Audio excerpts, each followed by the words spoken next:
All right, welcome everyone. We're Semblance of Sanity. I'm Caleb. I'm Jacob. And we're here for Apothecary Diaries, episode 16. Are we right. getting hints of Mao Mao's mom? And or backstory with a factual antagonist here? Nefarious purpose, both past and present. Mm-hmm. Okay. like Okay, let's get serious. And let's get some of our boys who have plenty of practice doing Yeah, exactly. defensive tactics around Mao Mao to help Indeed. her out. Because, apparently it is more dangerous than we thought around here. Not just around the military guys, but just the outer court in general. So that's going to be fun. But Mao Mao being brought in to solve a puzzle, I mean, she's like, what? Well, She of loves course, puzzles. that sounds great. That sounds awesome. I definitely would be up for that. But I am also excited to see her have somebody who could potentially be an intellectual threat because Mao Mao has never really crossed verbal swords or mental swords, if you will, with anybody who has enough, I would say, bearing to give her any worry. Right. She's had plenty of, social repartees, shall we say. Where the levels of power are very different in that regard. But most of the times when she's, dealing with problematic individuals, it's more just that they're very stupid. Yeah, you know, and the other end of the spectrum. Right, and they do something that they're not supposed to, or they didn't realize would cause harm, and then, she educates them. Yeah, But exactly. that does not seem to be what this case would turn out to. No, definitely not. So, y'all, without further ado, let's get into this. 俺の知り合いのそのまた知り合いの揉め事なんだが、宮廷御用達の彫金細工師が技術を継承しないまま死んだらしい。よそでは一切伝えられていないものもあるという。彫金細工師の秘伝が分かればいいということですね。なんだか妙に乗り気じゃないか。What? そうでしょうか。彫金師には3人の息子がいて、父親が死んだ。He's trying to introduce all the parts of the puzzle without introducing her to Lacan. Yeah. 形見分けの品が書かれていた。長男には離れの作業小屋、次男には細工の施された家具、三男には金魚鉢。昔のように茶会でもするといい。ずいぶん意味深な遺言ですね。それとも別の意味があるのか。遺言を聞いた当人たちもさっぱりらしい。形見分けにもかなり関係があります。Right. どう見ても下の子ほど損をしている気がする。But dramatically lower value too. もし気になるようでしたら、こちらが住所です。気になるなら行ってみればいいということだ。最初からこうなることを読んでいたみたいだ。お時間をいただけるのであれば。戻ったら仕事を続けるんだろうな。Yeah. This again, yeah. お前は落ち着きという形だ。勝手に動くなよ。 Frustrated that he has to be your handler, maybe? What if he's the nephew of Lacan? What I think is that he's established enough and trusted enough to be the other Gaussian, and he doesn't want to be given this duty. Okay. Huh. We're gonna get into alloys here, I can tell. Got some stuff mixed together.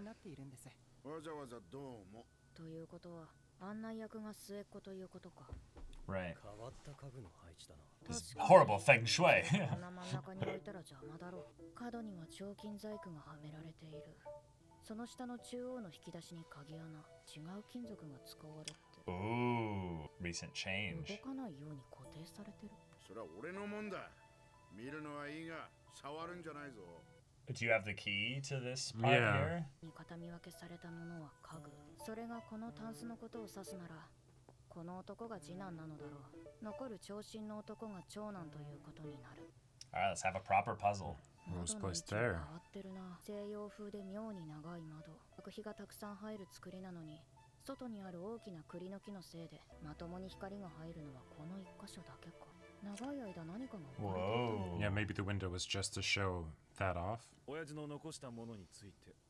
それは。話をもっと詳しく聞かせてもらおう。 Yes, good job, good job. 親父は秘伝の技術を教えずにあの世へ。俺に残したのはこの小屋だ。このタンスだね。僕には That, you need to place that on there to refract the light a specific way. 3人の形見分けの品はそれぞれ But に it's a 価値があると言え square, るだろう。 like, dust space. Sure, so- but 親父は that means something was moved off of there. 鍵は一つしかないし、鍵穴に入る。 Ooh. Very good to know. これが中央の引き出しの鍵なんだが、上の3つの引き出しは全部同じ鍵で開くらしいけど、肝心の鍵は Yeah, which means there's something else inside that's locked, and that's what that key is for. 小屋をもらってもタンスを動かせないんじゃ邪魔で仕方ない。 Maybe there's something underneath the chest. さっさと金に換えられるものをもらったんだから。そんな Wow. んでもしばらく食うには困らない金には And it sounds like the most worthless thing. 今さらみんなで茶会をして何になるんだ。 Wait, when did they have tea parties? Did it happen at a specific time of day? Because that would infer the light angle coming in. お客様の前でみっともないですよ。いつからこんな風になってしまったのか。主人も最後の最後まで Worried 心 about 配して them. いたんです。 Oh. So maybe this is a way to teach them a lesson of some kind. 子がいくつになっても気苦労が絶えないんだな。お茶をどうぞ。では。全員わざわざ移動して座ったということは、窓の前を避けてるのはただの習慣か。光が伸びたらタンスに当たりそうだが、タンスに日焼けの跡はなかった。 Oh. 焼けた跡？ Yeah. おい、日が当たるのはそんなに長い時間じゃない。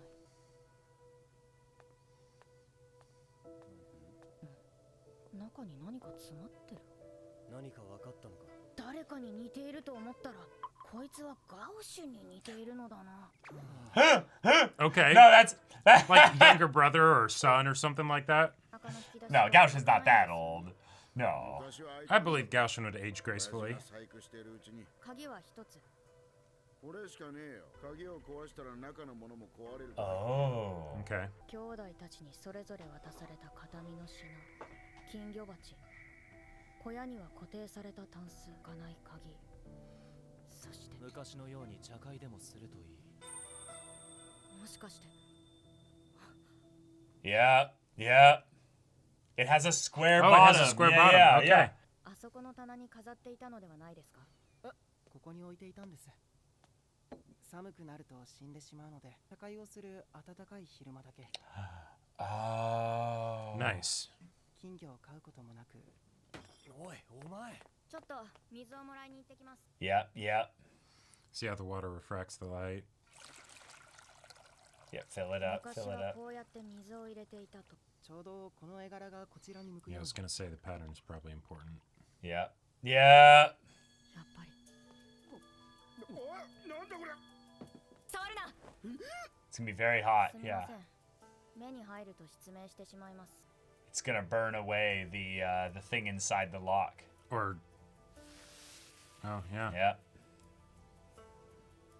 So now you can put the key in. 暑い。それに妙な匂いがする。 Yeah, now see if you can put the key in. この引き出しを開けてください。言ってるだろうが。 God, just do it. 貧血や腹痛などを繰り返していませんでしたか。そうですが。他に吐き気や気鬱なども、ここではハンダも使っているのでしょうか。ええ、使ってます。皆で昔と同じように茶会をしろという遺言に従っただけです。型から抜いてもよろしいでしょうか。おい、 Oh. まだ少し暖かい。 Whoa. 鍵穴に詰まっていた金属が熱で溶けて、その下の型。 Whoa. Okay. That's cool. So now you can open all the top ones too. Yeah. おい、来たぞ。中身は。玄関先に飾られていたものと同じみたいだ。結局親父の最後のいたずらに振り回されて終わりかよ。鉛と鈴。職人気質の客人が昔言ってたな。それを真に受けてた薬草を見よう見まねで煎じて中毒を起こして死んだ父親の意図を理解できたのは末っ子だけだろう。数種類の金属を混ぜ合わせること、ここで溶ける温度より低い温度で溶けるという鉛と鈴、そしてもう一つの塊を合わせることで金魚鉢で集約した光の熱とはいえ、 Right. You need to have the three parts brought together by some heat. It's representative of the 大 suns き too. さが違う引き出しは配合の比率に関係しているのかもしれないが、 Sure. 口を出す必要 Yeah, they'll figure it out. 何が遺言だ。いたずらなんかじゃない。僕たち兄弟に仲良くしてほしくて遺言を残したんだ。これからも兄さんたちと一緒にやっていきたい。一緒に俺たちと。お前は俺たちとは違う。才能のあるお前は。 Whoa. Shit. Oh, that's brutal. Dang. そんなことない。親父は兄さんたちのことを信頼していた。いつも僕に言ってたんだ。 Trust isn't the same as care, though. 細かな作業も正確にミスがないから何だって任せられるって。その心をつかむのがうまい。兄さんの誇れる才能だって。 Right. All individual facets of it would make a strong business, but Right. yes, maybe I'm the metal worker itself, but you guys can be the other parts of it, you know? Okay. 少なくとも僕はそう思う。失礼。 Yeah, this is no longer our Yeah. business. Yeah. これだけは伝えておこう。おい。花町の六将館という棚に薬師がいます。技術の腕も確かなので、何か体調が悪いようであれば。 Yeah, cool, cool. はい。 Cool. 先日はどうもなかなか面白いことになったよ。一番できるのは末の息子だったようですね。末っ子がめきめきと力を見せました。 Ah, we needed that confidence, not necessarily the secret technique. 宮廷の細工を扱うと言われています。今回の件で職人から足を洗うことにしたそうです。死んだ父親の思いを汲み取ったとでも言いますか。長男は売り上げの管理。 Right, right. Gotcha. 次男は販路の開拓。 They'll be a part of the business, but Right. 別の方面から家業を支えることにしたそうです。適材適所に落ち着いたということですな。 Why do you have to take something good and make it sound dirty? あのクス氏の娘は知ってて黙っているんだ。細工は素晴らしかった。あれは単なる金具でしたが、映えるでしょうな。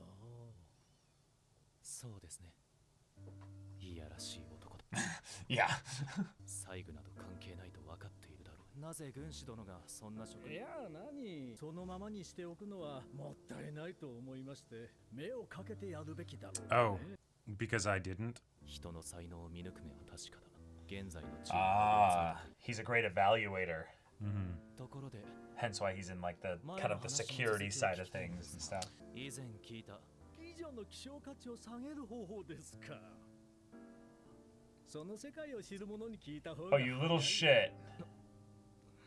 You little shit. 長いをすると部下に怒られる。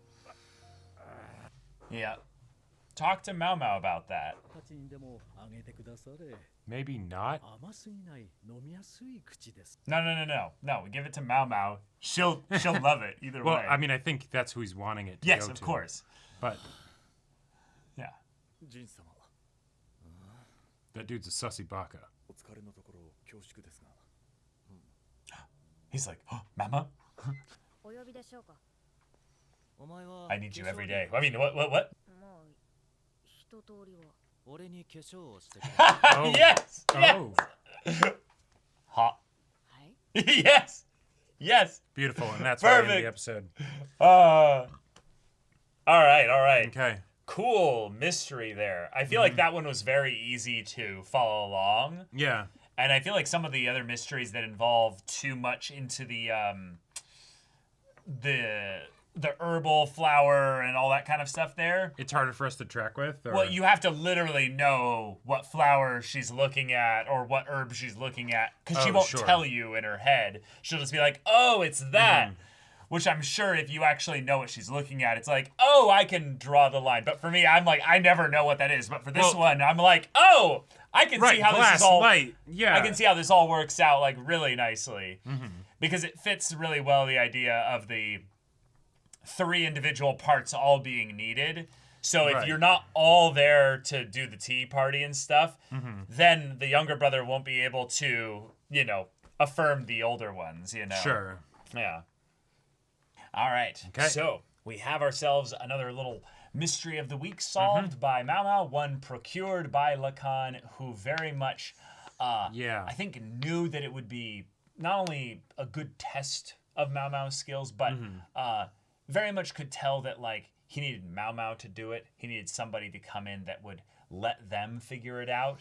Because if they were told all of the answers to everything there, then they wouldn't naturally pick up the business again and still end up providing the palace with all the metalworking right, stuff. And then, oh, hey, even if you have the person who has the capabilities of it, if he's not properly supplied, basically, or supported, then, yeah, you still lose out on the thing that you wanted. Right, and which is a fun way to have him be the strategist, because he could know the answer to the puzzle, but it's that, but it's not about actually having the answer be solved. It's about having them be involved in it in such a way that they actually take part in it. So, masterfully done. A toast to your, to Mao Mao. And at the same time, it can be that, you know, bit of confirmation on his part of like, yes, this, you know, maybe my suspicions are correct, and this, you know, this girl is one that I will take an interest in. Right, you know? Exactly. So that's just lovely. And then Jinshi, of course, is like, oh yeah, why don't you continue, you know, that whole story from earlier? And he's like, nope. You should ask someone who's, you know, more familiar with that world. Right. I love the idea that Jinshi is so used to having everyone fawn over him, and in some ways, specifically not that they fawn over him, but they also kind of like put up with him a little bit as well. So the idea that this guy doesn't he doesn't fawn over him, but he also antagonizes and mocks him constantly. And that's something that's different from what Mao Mao does, because while Mao Mao will kind of, you know, there's a coldness to Mao Mao. Have some moments of coldness.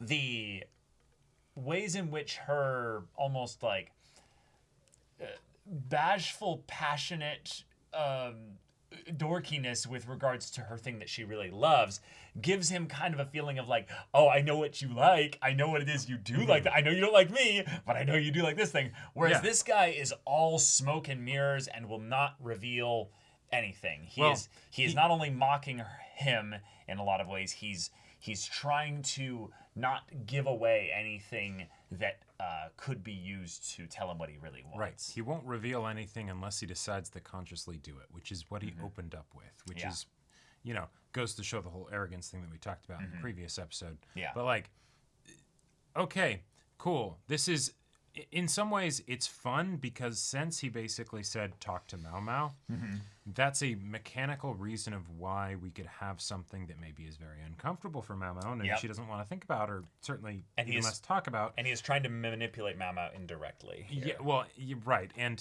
certainly Jinshi, that can be a way that we, the audience, can then learn about that. Right. Which, you know, while he's an absolute piece of shit, he's making progress happen potentially. He is making a lot of progress happen. It's which in is a different exciting. Direction than what these characters are wanting and all of that stuff. Right. But okay. So yeah, we can see it happen. That does help me a lot with regards to okay, we're gonna have this super creepy old guy, you know, go all Littlefinger and stuff. It's like that helps sort of be like, all right, we don't have to focus on the Littlefinger aspects of it too much. Well, we will eventually. We will eventually, but... Right, and if you're going to have a proper antagonist in this world, this is actually the kind of antagonist that makes sense to have. Yep. You wouldn't have them be physically threatening in any, like, I'm going to kill you kind of way. Right. But you would have them be physically threatening in a sexual way. Like, that is absolutely the kind of thing that this story would set up for an antagonist here. Well, especially to contrast Jinshi being the person in the position of power, and could a relationship like that ever work? Because what would happen if maybe the person who is in that position of power had ill intent, you know? Exactly. Case in point, you know. Case in point. Right. That makes me very happy, though, that we've got that person that is, you know, a relative of Gaoshin's that can, you know, hang around Mao Mao and just be like, nope, I got you, you know? Yeah, Basen being someone that I almost wonder if it's is he actually a relative of Gaoshin's, or is it just that, Mao Mao, you inspire a specific look from people that whenever you're doing your shit, they're just like, oh, yada, yada, does it. Right. Like the combination of you inspire this and maybe just the job of needing to attend to somebody that is a handful, you know? Right? Like, you turn into Gaoshin eventually. Yep. Like, that's just how it works. And you are turning into Jinshi in some ways as well. Sure. You're becoming the young up and coming person who very much is competent and has a lot of potential, but you've got this secret sauce, you've got this extra something. While Jinshi's might be hereditary, yours is maybe also hereditary because of what's now being revealed with the backstory and everything. So, but I gotta say, that's fun. I gotta say though, the dynamic that I'm most excited to see develop, and it's gonna sound weird, but the Obachan and Mao Mao. I want to see the Obachan, who's like obviously very defensive and stuff, you know, right?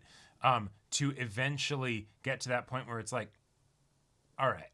You know, you've earned your you've passed through the gauntlet. You've earned my respect and my trust. All right, I acknowledge that. You know, you're all right. You're all right. You know. Yeah, I think what's gonna happen is that Jinshi's gonna do something really dumb at some point. She's gonna save his life or save his reputation or something. Yeah, help him out with his makeup. You know, or or what have you. But the idea that after that point, then the Obachan will be like, fist bump, like you're in. Exactly. You're in the corner of the good ones. You know, you're clearly not trying to secretly sleep with him. You know, this what's his face guy, Lacan or whatever. Lacan, yeah. Comes by when Basen maybe and Jinshi aren't at the house, and then she just stares at him at the door. You know, and it's just like, and he just realizes I have been bested this day, and just leaves. You know, that would be. I would like to see that. Okay. Having the story continually use him as a way to, Lacan, as a way to force some interactions between Jinshi and Mao Mao is very fun because if his angle is wanting to inevitably try and separate the two of them, what can be fun with that is that usually when the story has a third party come in to try and separate the two characters that, you know, are totally not in love with each other or anything that, then they can end up actually having such strife that they overcome that they do end up having more connection with each other. That's something I'm very excited about as well, because that's what happens when you undo the person trying to sabotage the love connection. And also because we've already gone through the will they separate in a neutral situation with what happened earlier in the season, we don't have to worry about you know, it being baited out as if the villain is going to succeed from any kind of, you know, pitting the characters against each other or, you know, causing separation in that regard. Well, there will be his plots that they'll have to deal with, but they themselves have already dealt with we're better together, at least in the... Yeah, what I also really like about it is that even if he succeeds temporarily, the part that's most, promised here is the progress with regards to Mao Mao's story. Yeah. And the idea that Mao Mao, in a lot of ways, Jinshi knows way less about Mao Mao than Mao Mao kind of knows about Jinshi. Right. Like, Mao Mao figured out a lot of things about Jinshi recently. And she's very private about her own life. She's very private about her own life. And I think it would be fun to see Jinshi and her on more equal footing in that regard. Yes. Because then, while Jinshi needs to kind of learn how to calm down the horniness, my man, you're also someone that I think could be a really important bit of support for her, not just in her passions with regards to poisons and stuff, but also in the, hey, I have a really complicated family situation. I have people that are family that aren't actually blood related, and I have people that are like really close, but they're treated like family, you know, and they're not So having more people in her corner and you being less of just a joke to her, Jinshi, I think is a really good step that things can go. Definitely a necessary step if you want the romance to progress. Right, because I personally still think that like it's the premise of the story that you can't actually have any real romance happen anytime soon. We have to have them do slow burn all for kinds of stuff. Yeah, very slow burn. You know, any story could say these two people like each other and they got together, the end, right? You know, it's about showing the process of them reaching that point where it really feels earned and we buy it and we understand it. Yes. I'm talking about that's a bit reductive. I'm talking about the idea that like them being in love together and the story continues. I don't even think this is that kind of story. I think this story could like go a long way of time before we even like have that be a chance of happening. Yes, absolutely. Because as it is right now, Yeah. he likes her. She does not like him right now. Not like him. Right? She might be able to sometimes appreciate that. His aesthetic. Yeah, he's got. He hot, you know. Yeah, he hot, you know. yeah. But even then, she's not affected by that too much, you know. Not really. But those bribes of you know, rare herbs and potential poisons and things like that. They go a long way. They do go a long way. Yes. So. But yes, Basen being another one to protect here is good. I like the idea of having another character that we're casually just introducing to be like, hey, for some reason, we've had twice now the vibe that he doesn't like you. I don't know why that is. It could be just the, I have to escort her around again, you know? Uh-huh. It could be something from, hey, the back, you know, with the whole garden party thing. Sure. It could be, you know, that, like, he saw her all the way back then, you know, freaking out about having the poison. He's like, and he's like, oh, okay, God. she's weird. It like, could be that he just hears, like, Gaoshin just being like, man, the shit I had to deal with today just because... Yada. Just because my master is obsessed with this girl. And fuck, man, like, it's... And he's just like, he just empathically, you know, like by osmosis, just gets some of that frustration, you know, of the... You've really caused my brother or whoever, you know, a lot of grief. Exactly. Even though I know it's not your intention, but... Or fault, no. Right, No. you know, yeah. But, all right, cool. Keeping Lacan still in the background here, he has not met, or Mamao has not met him yet. Right. Certainly not any kind of introduction. Right. And at this point, I feel like my theory from before actually holds a little bit more water because on a meta level, if you're holding back a actual in-person interaction for this long with how much he's now directly influencing their story, it's because she's going to recognize him when she sees him. I did definitely think from the previous episode that this was going to be how he would have an excuse to basically... bump into her. Yeah, exactly, right. Oh, yeah, I'm, you know, working with you for this job, you know, something like that. But it didn't happen. But it didn't happen. So, yeah. Curious. But y'all, thank you so much for watching this episode's reaction and discussion. If you want to see the next episode's reaction and discussion right now, though, go check out the link in the description below. For our Patreon, you get on early access there. You can watch full-length timer reactions there, and all this comes with Discord access, so you can chat with us in the community there about this show, about anime in general, and also be sure to check out our Twitch channel. So yeah, if any of that interests you, we'll see you there. But until then, we're Semblance of Sanity. I'm Caleb. I'm Jacob. And we'll see you all next time.